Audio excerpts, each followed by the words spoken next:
Welcome to episode 1 of Dalek Bumps Question Time. This was originally going to be a Q&A video similar to the one that I uploaded last Christmas, but I got so many interesting questions from the community that I've decided to turn it into a mini-series instead. So let's get started. Reese Ems asks, are there any big Finish Daleks you would like to see in Series 14? Definitely the Dalek Time Controller. I think there's a lot of Dalek fans who are eager to see him make his TV debut. Either the controller or his Time War equivalent, the Dalek Time Strategist, will make great Dalek characters on TV. They're visually distinct, they have separate personalities and motivations to standard Daleks, and Nick Briggs could have a great time voicing them.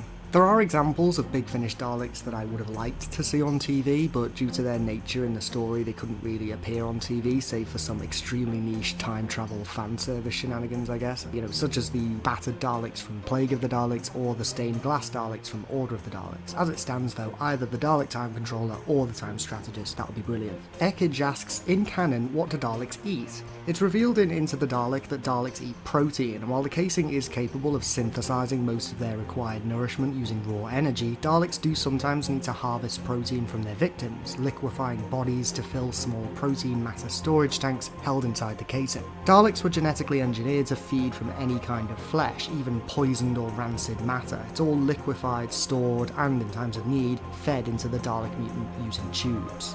Mr. Valliard asks, would you be opposed to the idea of the Daleks and the Cybermen encountering each other in a future episode or even a series arc in the upcoming series after the Tennant specials? And if not Cybermen, then who would you like to see? Personally, I am all for the idea of the Daleks and the Cybermen battling each other again. I think there's been enough time since the previous battle between the Daleks and the Cybermen to justify a rematch, especially since there's only ever been one on-screen battle between these two species, and it was the first time they'd ever fought. Plus the fact that it was a particularly powerful variant of Dalek pitted against a particularly weak and primitive variant of Cyberman. In fact, as far as I'm concerned, they're overdue a rematch. It doesn't have to be treated like a gimmick. After all, these are meant to be two of the most powerful forces in the Doctor Who universe. Surely they'd be fighting each other all the time? Like the Dalek Wars and the Cyber Wars both involve humanity in the far future fighting against the overwhelmingly powerful Dalek and Cyber empires respectively. So wouldn't it make sense to explore the story potential of conflicts between these two empires? Seems like an area of Doctor Who canon that is really underexplored, and the same can also be said of conflict between the Daleks and other species like the Sontarans, the Draconians, the Ice Warriors, the Jadoon, the Quarks, and the rest of civilized galactic society. We need more stories set during Dalek incursions on planets other than Earth, involving civilizations other than humanity, otherwise it makes the Doctor Who universe feel unnecessarily small. And that wraps it up for the first episode of Dalek Bumps Question Time. I will eventually get round to answering as many questions from the initial community post as I can, but if you have any other questions related to Dalek lore, facts or history, then feel free to leave them in the comments below and I will answer them in a future episode.